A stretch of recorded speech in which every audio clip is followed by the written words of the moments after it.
में price action ही important है।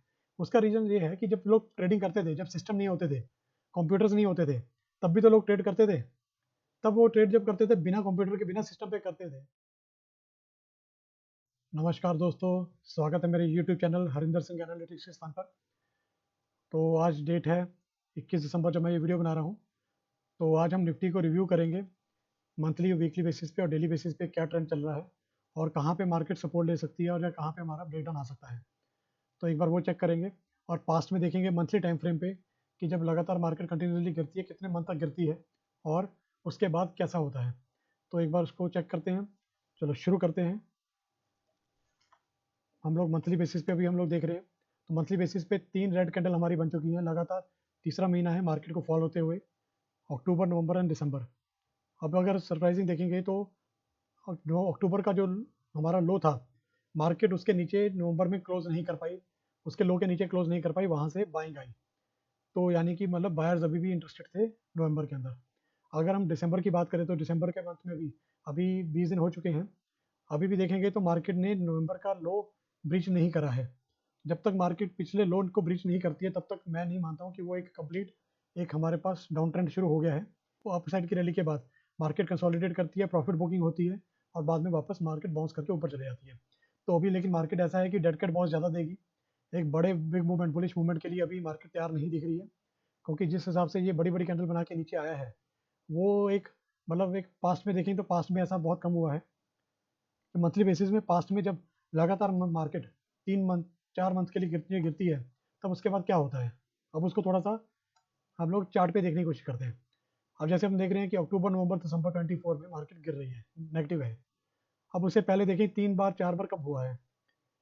1 दिसंबर को बात करें, 1 दिसंबर से लेके 1 फरवरी तक मार्केट 3 महीने कंटिन्यूसली फॉल करी 23 तक, और उसके बाद मार्च 23 में मार्केट ने एक डोजी कैंडल बनाई।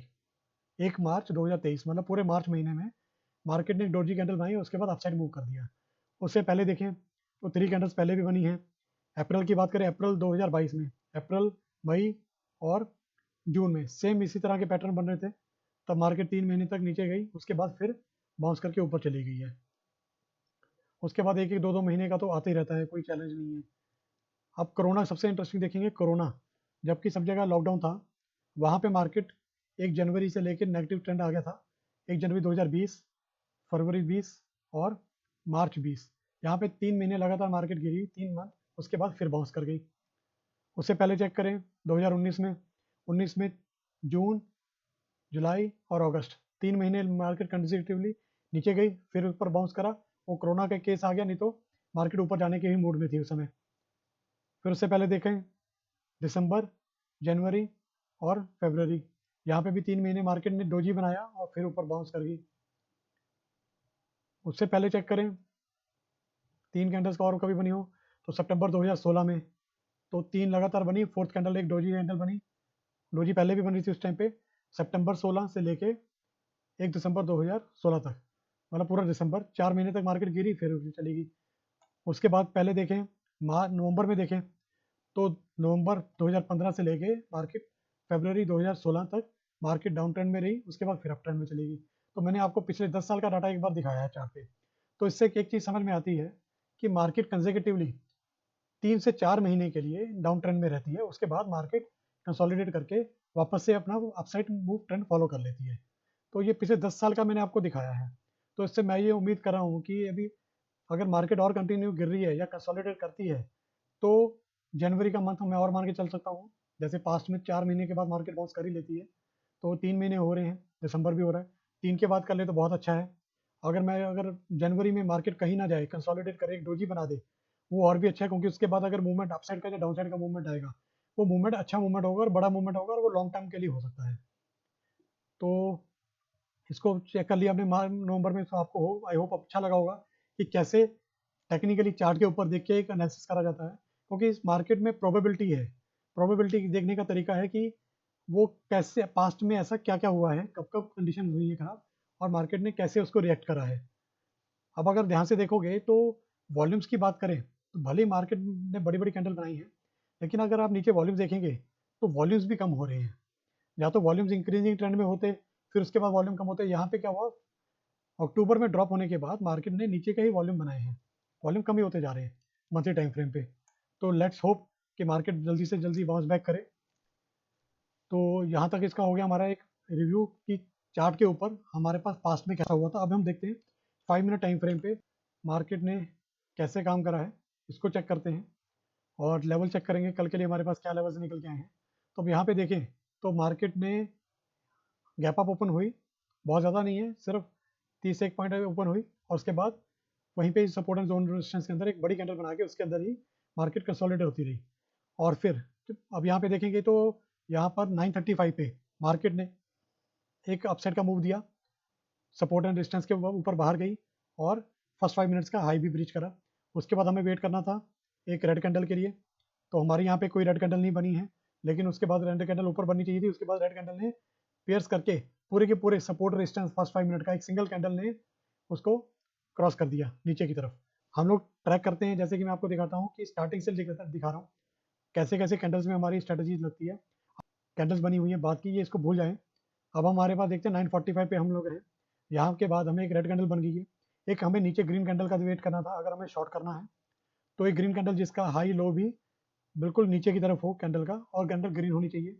उसके बाद हमारी कैंडल बनी है 10 o'clock पे, 10 o'clock पे हमारी कैंडल बनी है ग्रीन कैंडल एज पर हमारी रिक्वायरमेंट। तो मैं इसको एक बार हाईलाइट करता हूँ।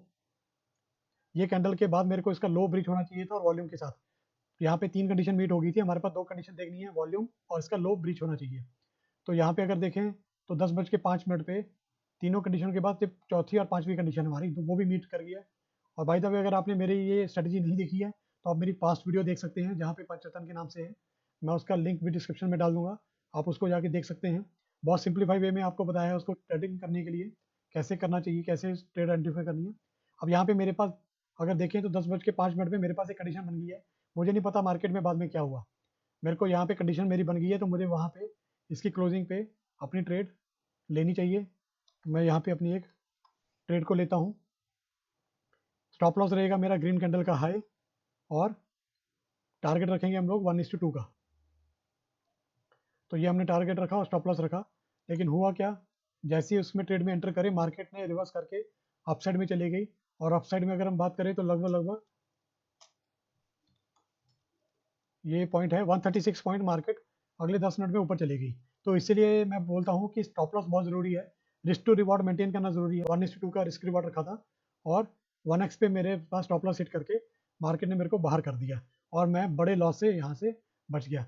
अगर सपोज मैं इसी लॉस में बैठा रहता तो आप ये समझिए कि लॉस कहाँ तक होता है, ये लॉस होता लगभग लगभग 82 पॉइंट्स का। तो जबकि ट्रेड मेरी थी 51 पॉइंट्स के ऊपर, 51 पॉइंट्स लॉस के लिए और 102 पॉइंट्स मेरे प्रॉफिट के लिए जा सकता था। लेकिन यहाँ पे उसके बाद भी अगर ये मैं सपोज अपनी ट्रेड कैंसिल नहीं करता तो मेरे को अलग से 82 पॉइंट्स का लॉस होता। तो यहाँ पे मैं ट्रेड से यहाँ पे मेरे को स्टॉप लॉस हिट हो गया मेरा, मार्केट वापस ऊपर चली गई। तो ये कैंडल हमारे पास इनवैलिड हो गई है वापस। उसके बाद देखिए कब ब्रीच करती है, ऊपर की साइड में या नीचे की साइड में।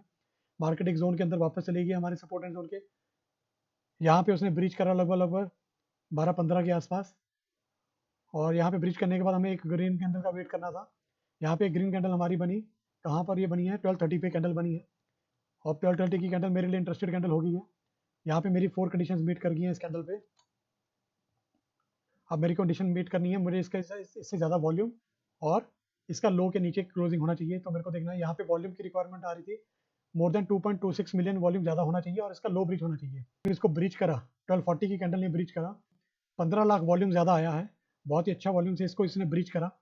ब्रीच करने के बाद तो यहाँ पे मेरे पास, मैं यहाँ पे अपनी शॉर्ट की ट्रेड ओपन करूँगा और यहाँ पे मैंने ट्रेड ओपन भी करी थी। लेकिन मैंने यहाँ पे क्या करा था, जैसे मेरा पहले स्टॉप लॉस हिट हुआ था तो मैंने 1:1 करके ट्रेड लगाना शुरू करा, मैंने मल्टीपल लॉट्स में अपना प्रॉफिट बुक करना शुरू कर दिया था। मैंने पूरा का पूरा ट्रेड नहीं करा। तो ये मेरा यहाँ पे स्टॉप लॉस रहेगा इस ग्रीन कैंडल का हाई और 1:2 का टारगेट रखना था, लेकिन मैंने यहाँ पे टारगेट 1:1 का रखा था। कहते हैं दूध का जला जहाज भी फूक कर पीता है। तो जैसे मेरा यहाँ स्टॉप लॉस हिट हुआ तो मेरे को ये था कि वापस ना रिवर्स कर ले, तो मैंने यहाँ पे जितने भी लॉट लिए थे मैं साथ के साथ अपना 50% लॉट अपने प्रॉफिट बुक करता जा रहा था और बाकी मैंने ट्रेल करता रहा। मैंने पूरी रैली कैप्चर नहीं करी है, क्यों, क्योंकि पूरी रैली कैप्चर करने के लिए ऑप्शन के प्रीमियम कम हो जाते हैं। जैसे यहाँ चाहती तो प्रीमियम कम हो जाते हैं, तो मैंने वो रिस्क नहीं लिया। मैंने यहाँ पे अपना ट्रेड लिया 1:1 का, मेरे को टारगेट मिला, मैंने अपना 50% प्रॉफिट बुक करा। उसके बाद मैंने 1:2 के लिए अपना गया और यहाँ पे मेरे पास 1:2 का प्रॉफिट बुक हो गया है। अब आप समझ सकते हैं रिस्क टू रिवॉर्ड क्यों फेवरेबल है। यहाँ पे मेरी एक ट्रेड लॉस में जाने के बावजूद भी मैं प्रॉफिट में अपना वापस आ गया हूँ। क्यों? क्योंकि मेरे रूल्स के बेस पे मेरे को ट्रेड करना है। मैंने यहाँ पे कोई भी फोमो में अंदर आके, ग्रीड में आके, पैनिक में आके कोई भी ट्रेड नहीं लिया। अगर मैं यहाँ पे ट्रेड लेता तो जो बड़े रिस्की प्लेयर हैं वो क्या करेंगे, डेज हाई का स्टॉप लॉस लगाएंगे, 1:1 का 1:2 का टारगेट रख लेंगे, यहाँ का स्टॉप लॉस रखें यहीं कहीं का। तो भैया मेरे पास तो इतना पैसा है नहीं कि मैं इतना बड़ा रिस्क लूँ। तो यहाँ पे हमने यहाँ पे ट्रेड लिया और मैंने जो अपनी ट्रेड यहाँ पे क्लोज करी, उसके बाद क्लोज करने के बाद मैंने 1:2 की बात बंद कर दी। फिर जब दोबारा मेरे को एक देखा कि मोमेंटम दोबारा से नीचे की तरफ बन रहा है, वॉल्यूम देखेंगे तो वॉल्यूम बड़े, फिर ग्रीन वॉल्यूम कम होते जा रहे थे। मैंने फिर वेट करा कि एक ग्रीन कैंडल का वेट करूँगी और इसके नीचे ग्रीन कैंडल बने, इसके लो के नीचे। तो यहाँ पे ग्रीन कैंडल बनी थी लेकिन ये इसके अंदर ही थी, तो मैंने इसको इग्नोर करा। यहाँ पर एक ग्रीन कैंडल बनी थी जो इस हाईएस्ट मेरे जो ग्रीन था उसके नीचे बनी, और इसका लो भी प्रेस करा और वॉल्यूम के साथ इसने कर दिया। 3 लाख वॉल्यूम ज़्यादा था, तो मैंने यहाँ पे फिर से एक ट्रेड ओपन करी और 1:1 का रखा। मैंने ज़्यादा बड़ा नहीं रखा प्रॉफिट, क्यों? मैं बहुत थोड़ा कंजर्वेटिव तरीके से चलता हूँ। यहाँ पे ट्रेड बनेगी और 1:1 का मैंने प्रॉफिट बुक करा। मैंने कोई 1:2 के ऊपर कुछ नहीं करा, कोई ट्रेलिंग नहीं करा।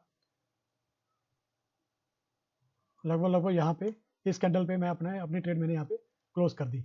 अब आपको समझ में आया होगा कि जब मैं आपको स्ट्रेटजी बताई, पंचोत्तम स्ट्रेटजी मैंने आपको बताई, मैंने आपको पूरा का पूरा बता दिया कि प्राइस एक्शन क्या होता है। मैंने यहाँ पे आप देखोगे ये इंडिकेटर कुछ देखने की जरूरत नहीं है। मैंने आपको जो भी कंडीशन बताई हैं सिर्फ प्राइस एक्शन के बेस पे बताई हैं, और मार्केट में प्राइस एक्शन ही इंपॉर्टेंट है। उसका रीजन ये है कि जब लोग ट्रेडिंग करते थे, जब सिस्टम नहीं होते थे, कंप्यूटर्स नहीं होते थे, तब भी तो लोग ट्रेड करते थे। तब वो ट्रेड जब करते थे बिना कंप्यूटर के, बिना सिस्टम पे करते थे। कोई ईएमए बैठ के तो नहीं पेपर पे बनाता था, आरएसआई लगा दूं। ये बाद में लोगों ने फॉलो करने शुरू करे, उससे पहले तो प्योर प्राइस बेस पे ट्रेडिंग होती थी। तो मेरी ये स्ट्रेटजी, पंचरत्न जो स्ट्रेटजी है, ये सिर्फ प्राइस एक्शन के बेस पे है और इसके अलावा कुछ भी नहीं है। अब आप यहाँ पे देखोगे, यहाँ पे एक ट्रेड मिली, एक स्टॉप लॉस हिट हुआ, कोई प्रॉब्लम नहीं है, क्योंकि मेरा पता है मेरी कंडीशन मीट हुई है, मेरे को ट्रेड करना था। अब यहाँ पे एक कंडीशन मेरी मीट हुई, यहाँ पे मेरी 3 कंडीशन मीट हुई, यहाँ पे मेरी 2 कंडीशन और मीट होगी, पांचों की पांचों मेरे को यहाँ पे ट्रेड ले लेना है। यहाँ पे दोबारा से मेरे पास एक कंडीशन बनी और फिर मैंने देखा यहाँ पे वॉल्यूम स्क्वीज होते जा रहे हैं, मैंने यहाँ पे फिर से एक ट्रेड ले ली। तो आई होप आपको समझ में आया होगा कि क्यों मार्केट के अंदर हमें रिस्क रिवॉर्ड मेंटेन करके चलना है और अपनी स्ट्रेटजी को फॉलो करना है। मैंने आपको स्ट्रेटजी दे दी, उसके बावजूद भी इसको लोग फॉलो नहीं करेंगे, और अगर कोई फॉलो करेंगे तो टेंटेटिवली मतलब रफली करेंगे, यार एक बार स्टॉप लॉस लग गया, ये काम नहीं करती। Over a period of time ये स्ट्रेटजी प्रॉफिट देती है। अगर आप यहाँ पे देखेंगे, इसका अगर मैं रिजल्ट दिखाऊँ आपको स्ट्रेटजी का, तो आप देखेंगे पास्ट में तो 50% ही कामयाब करती है ये, लेकिन प्रॉफिटेबिलिटी फैक्टर 2.31 का है। यहाँ 100 रुपीज़ का लॉस है तो 230 रुपीज़ का प्रॉफिट भी है, और मेरा जो प्रॉफिट है वो मेरी लॉस की ट्रेड से 50% लॉस में है, तो 50% प्रॉफिट में भी है। और नेट अगर मैं बात करूँ तो मैं प्रॉफिट में ही रहूँगा। तो ऐसा नहीं है कि मेरे को ये एक ट्रेड अच्छी चलेगी, दूसरी ट्रेड भी अच्छी जाएगी, या एक ट्रेड मेरी लॉस में चलेगी तो दूसरी भी चली जाएगी। कंसेक्यूटिवली कितनी ट्रेड्स हमारी पास पॉजिटिव आती हैं, कितनी नेगेटिव आती हैं, वो भी हम लोग यहाँ पे एक बार चेक कर लेते हैं। अगर आपको देखना है तो मैं आपको वो भी दिखाता हूँ। अब आप यहाँ पे देखेंगे, यहाँ पे एक पैरामीटर है average bars in winning trades. तो जब भी मैंने प्रॉफिट कमाया है, तो एवरेज तो 14 की है, लेकिन जब भी मैंने प्रॉफिट कमाया है इसके अंदर अच्छे से, तो वो 19 कैंडल्स के अंदर प्रॉफिट कमाया है। और जब लूज करा है तो 8 कैंडल्स के अंदर। मतलब क्या है, अगर मार्केट को स्टॉप लॉस हिट करना है और मार्केट को रिवर्स करना है तो 8 कैंडल्स के अंदर अंदर मार्केट अपना स्टॉप लॉस लेके चले जाती है। अब जैसे 19 कैंडल्स आई हैं, तो 19 कैंडल्स कैसे निकली हैं? ये प्रॉफिट को ट्रेल करते हुए गए हैं। ये ट्रेलिंग स्ट्रेटेजी है, 4x तक गई है, 5x तक गई है। अगर मैं 1:2 की बात करूँ तो वो 14 कैंडल्स के अंदर अंदर हो जाता है। 8 कैंडल्स के अंदर लॉस लिया है और 14 कैंडल्स के अंदर प्रॉफिट हो जाता है, और ये ट्रेलिंग की वजह से 19 कैंडल दिख रहा है। लेकिन मेरा एक्सपीरियंस कहता है 1 घंटे के अंदर अंदर आपकी ट्रेड आपको प्रॉफिट और लॉस देके खत्म हो जाती है। तो आई होप आपको ये एनालिसिस समझ में आया होगा, अच्छा लगा होगा। तो अब हम देखते हैं सपोर्ट एंड डिस्टेंस के लिए। तो सपोर्ट एंड डिस्टेंस क्या निकल के आई है?